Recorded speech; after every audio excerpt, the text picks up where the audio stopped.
উঠতি বয়সের কিছু ছেলেরা ফেসবুকে অনেক উল্টাপাল্টা কথা লেখে, অনেক, মানে কি ওর বাপ জামাত করে দেখে, বিএনপি করে দেখে, মানে কি আওয়ামী লীগের মতো খারাপ লোক নাই।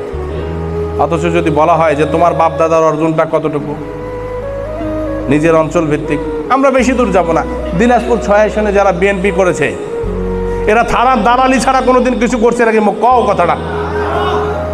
এই দিনাজপুর, এই নবাবগঞ্জের মাটিতে যারা বিএনপি করেছে তারা থানার দালালি, মামলা, হামলা, মায়ের ছাড়া কোনো কিছু করেছে? বেশি দূর তো যাওয়ার দরকার নাই।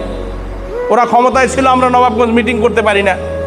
আমার বাপের মতো সাদা সরল এমপি বাংলাদেশে একটাও নাই, ছিল না। অথচ আমার বাবার সঙ্গে তো আমি সেই সময় যাচ্ছিলাম নবাবগঞ্জের ওই ব্রিজটাতে, যে ব্রিজ আমার দাদা তৈরি করে দিয়ে গেছে জেলা পরিষদের টাকায়, সেই ব্রিজের ওপর নেংটি মেরে আমরা তাদেরকে এখনও চিনি। বহাল তবিয়তে চাকরিও করে, বহাল তবিয়তে ব্যবসাও করে। আমরা একদিনও হামলা করি নাই।